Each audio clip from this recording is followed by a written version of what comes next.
Minister, you have the floor. Mr. Speaker, I really have not heard so much dribble in this House before from the other side. But let me start with an apology, Mr. Speaker. I have to make an apology to the entire country, actually. Yes. And I have no hesitation in doing it for really misleading them. You will know, Mr. Speaker, that I participated in 2 public meetings, one in St. George and one in Hamilton on this very subject. And at the meeting in Hamilton, I indicated that this government had won 51% of the vote. That, in fact, is incorrect, Mr. Speaker. It was 58.89% of the vote. And so, without hesitation or equivocation, I apologize for misleading the people of this country. So, Mr. Speaker, Mr. Speaker, the last speaker is the last person who should stand up and talk about democracy in this country. Okay? It's the poster child. Well, being born with a silver spoon in his mouth. Let's be okay? nice. And he is let's the be nice. Let's be nice. Let's be nice. Let's be nice. Let's be nice. Be nice. Be nice. Be nice now, members. Mr. Speaker. Members. Mr. Speaker. Members. The problem in Hamilton is this sense of entitlement. And that last speaker is the epitome of entitlement in this country, Mr. Speaker. I heard ads on the paper, save our city. Yes. Save our city from who? Yes. And who is our city? That this city belongs to all of the people of this country. All of them, Mr. Speaker.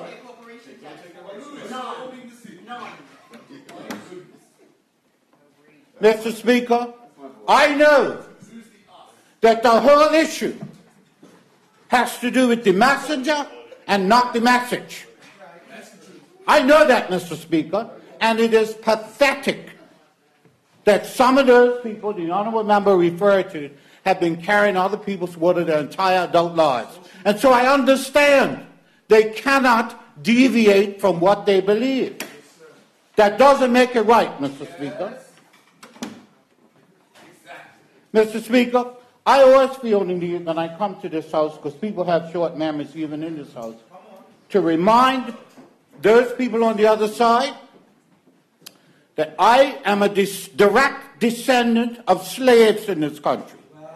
My maternal, great-great-great-grandparents were slaves in this country.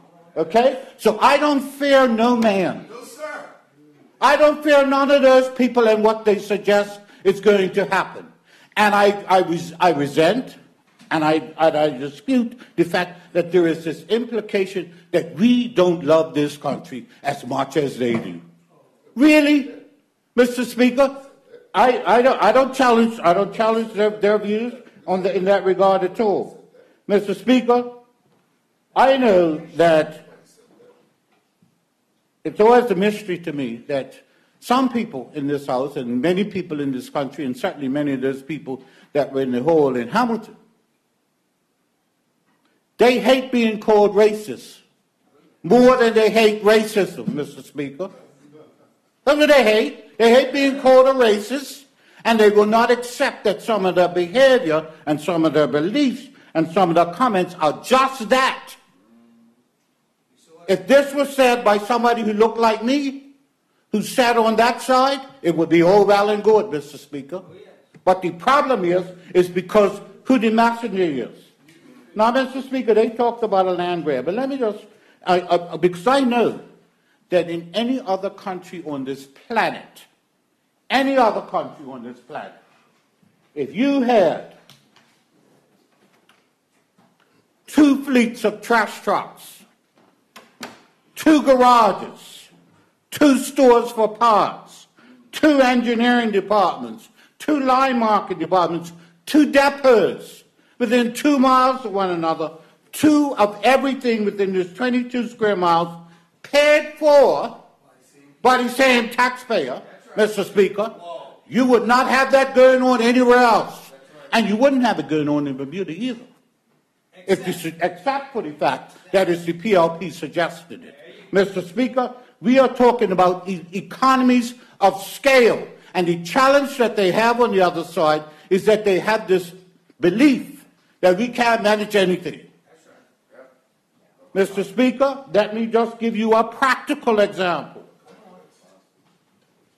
We headed down the road of amalgamation a decade ago in relation to the three crangers, the same entities that we've been talking about. None of those crangers, Mr. Speaker, none of their balance sheets affect the government debt. None of those balance sheets affect the government's ability to function. They are independent organizations. And we have seen already, Mr. Speaker, in just taking 2 baby steps, because that's what they are, in terms of amalgamation of the Housing Corporation and the Bermuda Land Development Company.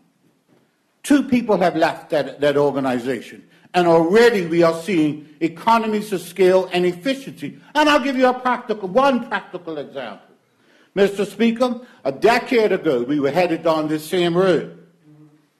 And one of the legitimate faults of the Progressive Labour Party government, and I'm not revealing any secrets because I told every leader we've ever had, is that every time we changed the premier, we forgot that we have a book of promises.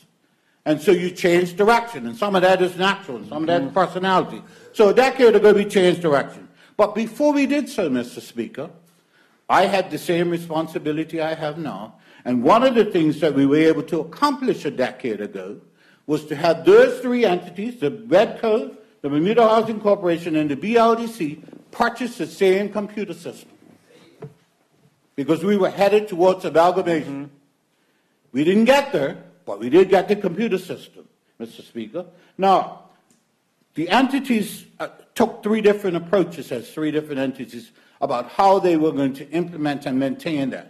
2 of them decided to contract with the supplier to provide them with support.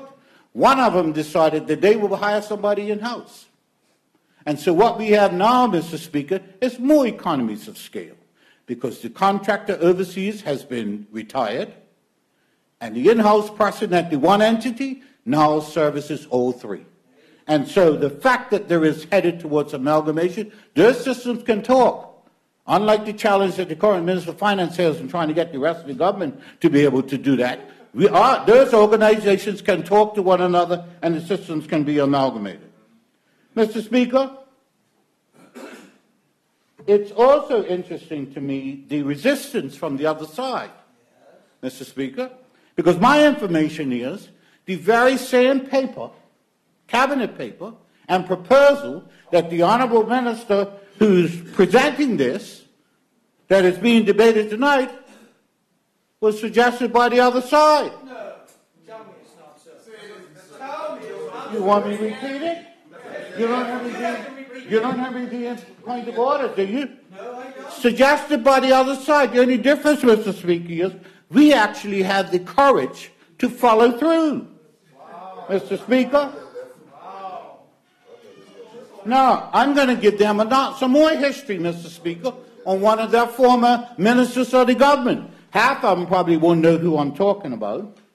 But I'm talking about the late Sir John Plowman, who died in 2002, the 20th of June, Mr. Speaker, having never been elected to the House, but served in various ministerial capacities in the Senate or in the upper house, Mr. Speaker. I know for a fact that that honourable member disagreed vehemently with the fact that the port of the country and the airport of the country was not held under the national government. You heard what I said, Mr. Speaker? In no other country in the world would you have your only port and your only airport. Now, I mean, they fixed that for 30 years, didn't they? Yeah, they sure did. But your only port in the hands of someone else. The same taxpayer, Mr. Speaker, that pays for the corporation or however pays for the rest of the things in the country. And there's a whole lot of whispering, but no point of order, Mr. Speaker. Mr. Speaker, now let's talk about infrastructure. And in the case of the town of St. George, I'll wait, Mr. Speaker. In the case of the town of St. George, I think the honourable member from constituency 1 indicated and implied that a lot of the work that is done in the town of St. George is provided for by the government of Bermuda. Mm-hmm. And without any negative feelings or what have you, Mr. Speaker.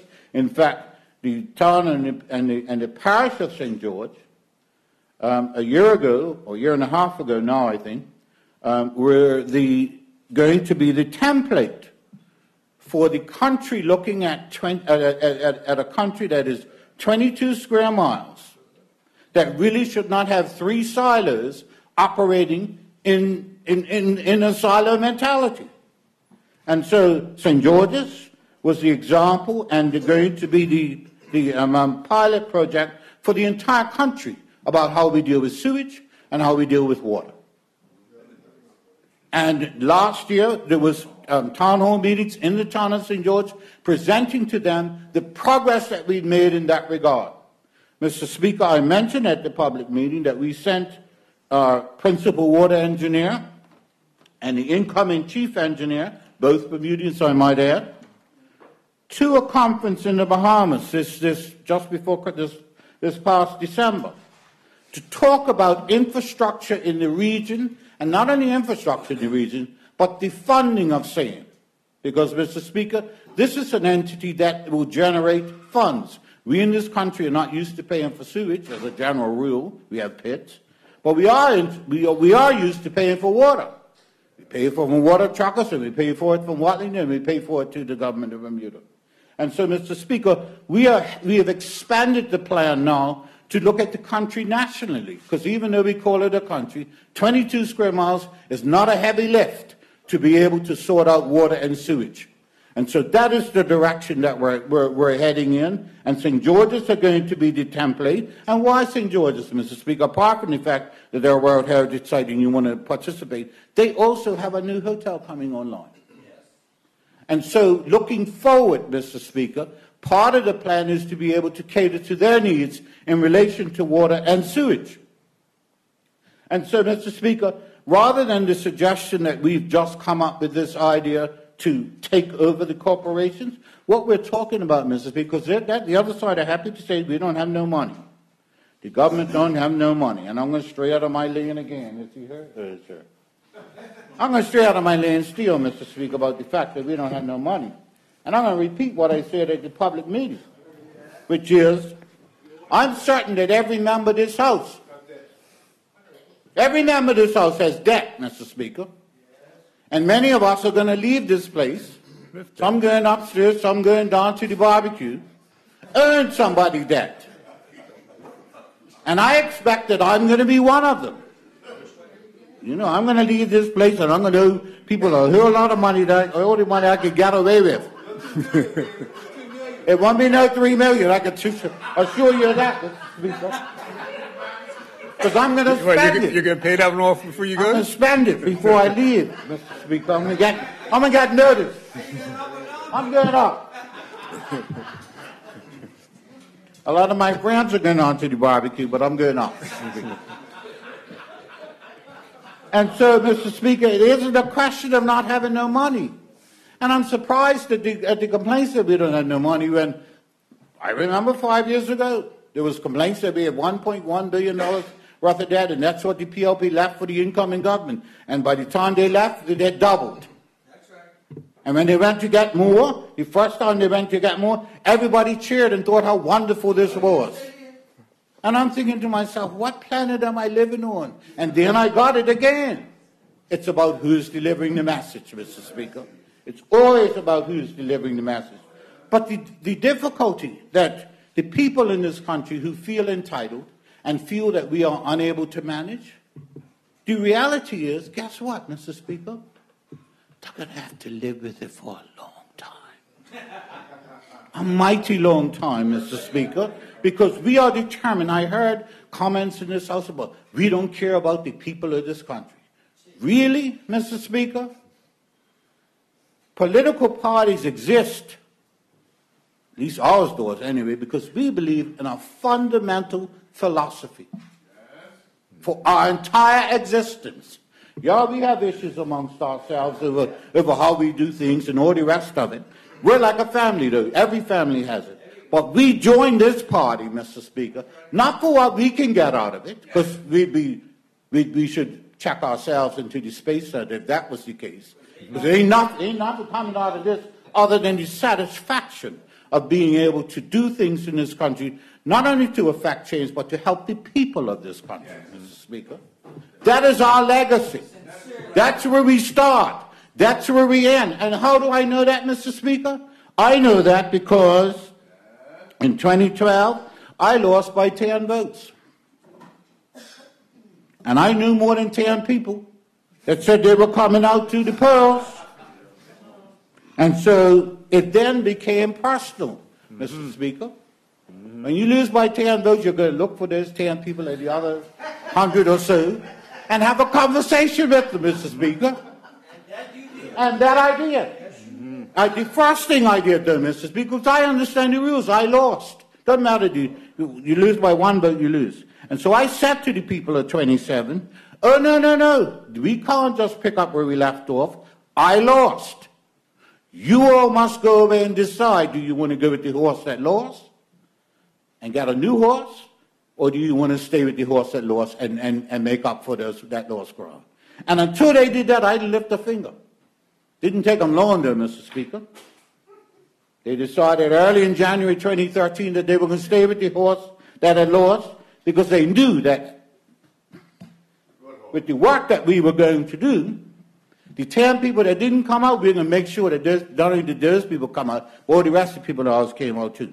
And so, Mr. Speaker, the difference is, Mr. Speaker, and I say this, and because not only are we concerned about the people of this country, and not only is that our legacy, but you know what the other most important thing that this party believes in, Mr. Speaker, is educating the electorate. So when they hear fiction from the other side about how much they care about them, the memory is so recent of what they lived through from 2012 to 2017 that we don't even need to remind them.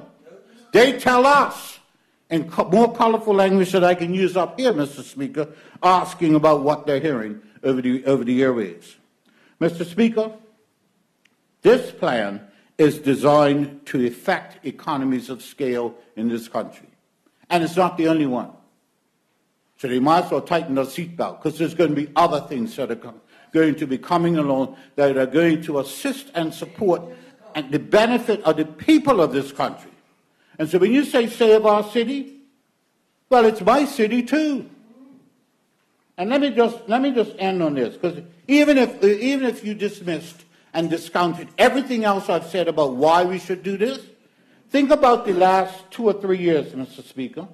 You know the most irritating thing the corporation has done, which grounds in and of itself for somebody to do something about them, because they're still doing it. Think about if you ride a bike or have a car, all the parking that they're taking away in this city, it drives you to despair. And I would have thought, Mr. Speaker, the very same people that are walking around talking about save our city, the merchants of Hamilton, would have been up in arms. Especially once on a reach. I walked up Dread on Reed Street. I thought, what have you done? But they know where to park, Mr. Speaker. And you know what I then decided? I'm not going to your store. And so part of their reduction in sales has got to be as a result of the efficiency of the award-winning Corporation of Hamilton and taking away all the parking in the city so nobody can get near a store. You drive around and you drive around once and you say, oh, no, I'm going to find somewhere where I can get parking. And so I go back to town. Force people to park. Yeah, force people to park in our parking lot, Mr. Speaker. Mr. Speaker, I'm going to end on this. And I'm quoting a whole lot of OBA and UB people tonight. I did in relation to Sir John Plowman. And now I'm going to quote Sir John Swan, who, I don't know if he coined the phrase, Mr. Speaker, but he used it often for the 12 years or however long he was Premier of this country. Okay? It was his clarion cry. his most favorite comment whenever the opposition said anything, and that was, the opposition can have their say, but the government will have its way. Thank you, Mr. Speaker. Thank you, honourable member.